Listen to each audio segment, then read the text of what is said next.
Hi, good evening. So, mayroon na naman kasi nagtatanong sa akin. Sis, ganun. Sis, paano ko daw hinandle yung pera? Alam mo na kasi inisip kasi nila pag may AFAM ka, may pera. Hindi lahat naman ng AFAM ay mayayaman. Hindi lahat. Kasi mga simpleng buhay lang din yan sila doon sa kanila eh. Akala lang ninyo mayaman, pero hindi. Nagsipag lang din sila.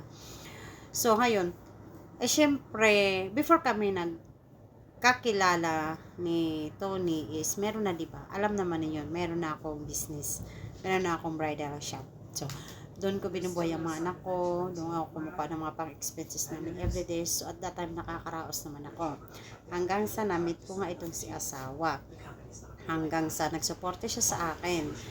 So, ang point ko is, especially dun sa may mga asawa na afam or may mga fiancé pa lang, kasi pag nagpapadala talaga yan sila pag siya na seryoso. Huwag po ninyong waldasin. I mean, huwag ubos biyaya. Magtabi kayo mag-save kayo. Kasi panggaso sa ganito, kailangan meron talaga nakalaan na savings. Huwag ninyong kalimutan yun. So, ngayon, nagpapadala siya. Kasi, ganyan yung mga bills namin dito, siya nang nagbabayad. Yung aming apartment, electric, wifi, grocery, tapos yung extra expenses, yung sa mga bata, baon ng mga anak ko, ayan. Papadala na niya, ngayon i-divide na namin yan. Kasi sasabi niya sa akin, oh, honey babe, give me the list. Susulat ko na yung mga pangangailangan, tapos kukwentahin na niya yun. Tapos magpapadala na yan siya. Tapos pati extra na pang shopping. Pag tinatanong niya ako, magsha-shopping ka ba this week? Sabi ko, oo. Ayun, papadala siya ng extra pang shopping. Tapos, ayun, minsan yung hindi mo naman yun maubos kasi pag marunong ka humawak ng pera, hindi mo kaya ubusin yun talaga. Pero kung hindi ka marunong humawak ng pera, ubos talaga yun. So, ibig ko bang sabihin, magiging masinop sa pera. So, ay siguro hindi ko rin siguro kukumpara yung aking sarili sa iba kasi ako, meron ako na buhay, may business ako. So, yung kita ko kasi dun sa shop, kumbaga hindi ko nagagalaw yung kita sa shop kasi meron na kaming source of money sa mga expenses, hindi ko nagagalaw yun. Yung doon sa shop, ako lahat ang sagot ko lahat yon, yung bayaran ng rent, yung electric tsaka wifi sa shop, ako nagbabayad yun, hindi ko yun pinapasagot doon sa aking asawa. So kung ano man yung kita ko doon sa shop, naiikot ko siya. Tapos yun, doon ako kumuha ng mga savings. Kasi, hindi ko na nababawasan kasi nga, meron naman na kami paggasos sa mga bata. So, nag-save ako ng nag-save. Tapos yung plus yung padala pa niya na may mga counting, hindi naman na, basta tinatabi ko. Inipon ko ng inipon yon. Tapos hanggang sa nag-decide ako na magtayo ng resto or grill house. So, yung pinagtayo ko ng grill house ay galing sa savings ko. May personal savings. Tapos, nanghingi lang ko sa kanya sabi ko, dagdagan mo kasi medyo hindi kasya. Kasi, malaki inabot ng grill house Kasi pagpagawa lang sa labor, sa mga materials, halos 2 linggo ko yun pinagawa. Magkano yung sweldo. So, malaki inabot sa grill house. Tapos, yung mga gamit pa, kitchenware, yung mga uh, uh, refrigerator, yung mga ganun yung mga pagdugtog-tugtog, lahat. Ultimo sa kutsara. Ayan. So, magastos ang grill house. So, malaki talaga ang naubos ko doon. Ngayon, hindi naman malaki, pero mas malaki. Ngayon na tinulungan naman niya ako, napadala naman siya noon. So, din natapos na ngayon, tapos nag-open kami February 14, so 2 months pa simula. 2 months pa lang. Tapos, ngayon may friend ako na binibenta yung kanyang salon. Pinapasalo sa akin yung salon niya kasi mag-abroad daw siya. Nilambing ko yung kay asawa. Ayun, kasi girly ako. Isa rin sa pangarap ko kasi yung salon. So, nilambing ko sa asawa ko. Sabi niya, bigyan ko daw siya ng magdamag na makapag-decision siya. Tapos ayun, tapos nung una, sabi niya, sigurado ka ba paano ka daw ma-handle kasi dalawa na nga yung business ko, bridal shop at saka yung grilled house. Sabi niya, paano ko daw ma-handle ko, magdagdag pa ako ng business. Pero sabi ko sa kanya, basta gusto ko yun. Sabi ko, bali hindi na ako maghanda sa birthday ko, basta gusto ko yun.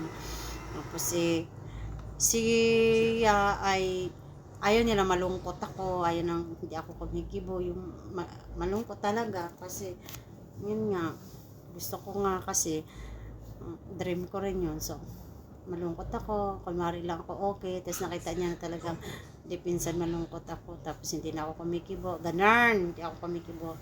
Tapos ayun, dinigyan niya ako ng pangbayad ron sa salon.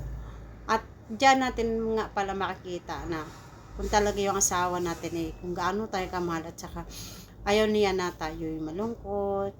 Kasi gusto si Tony, kasi gusto niya lagi ako masaya, lagi nakabungis-ngis. Hindi kumpleto ang araw ng yung tahimik ako, hindi na yun makali. So ayan, binigyan niya ako. Siguro masasabi ko na spoiled ako na asawa sa kanya. Kasi yung mga ibang asawa hindi kayang ibigay ng ganyang hundaspat na pagkahingi mo ibibigay ka agad ng kinabukasan. Karamihan hindi. Pero siya binigay niya sa akin. So thankful ako talaga. So ngayon, sabi ko sa kanya na hindi na ako maghahanda ng birthday kasi happy na ako dahil meron akong salon. So yun. So ang aking ma-advise napunta na naman sa pagka-spoiled, ano. So ang ma-advise ko is sinopin ninyo kung ano man pera na pinapadala sa inyong mga asawa or sa inyong mga afam. Sinopin niyo kasi darating ang panahon na may magustuhan kang ganito, ganyan. So, meron kang idadagdag doon sa business na kailangan mo. Kasi, yun nga, doon sa grill house ko, galing talaga yun sa savings ko. May personal savings talaga yun. Galing yun, pinadagdagan ko lang sa kanya. So, kung wala ako noon, wala, kasi malaki-laking halaga nga yun. Hayon, so ayun nga, magiging masinop kayo, hindi yung one day millionaire, bili ng mga mamahaling ganito, bili ng lalo mga mamahaling bag, tas travel sa ganyan. Hindi, titingnan ninyo yung inyong future, kasi hindi lahat ng panahon ay malakas ang ating mga asawa. May darating ang panahon magre-retire din yan sila. So kailangan meron kang sarili mong income, hindi yung nakaasa ka lang sa asawa mo. Ako kasi sinabi ko ito ni ayaw ko na kinokontrol ako, lalo sa trabaho. Ayaw ko na kinokontrol ako. So ngayon, yun lang aking masasuggest, kasi sayang kung hindi ninyo pagbubutihin yung swerte na nandiyan na sa inyo. Tapos syempre, tutulong rin tayo syempre sa ating pamilya, sa ating mga kapatid. Maski maliit na bagay, tutulong rin tayo. Although hindi naman natin sila obligation, pero andun pa rin yung ating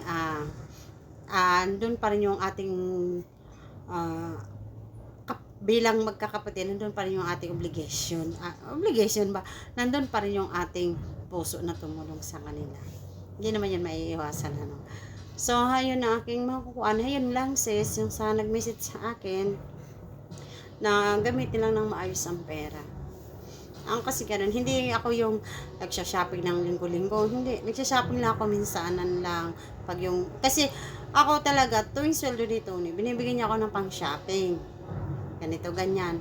Hindi ko sina-shopping. Kaya, yun ang pang-shopping ko, naiipon. Yung aming pang-grocery dito, hindi naubos, naiipon ko rin.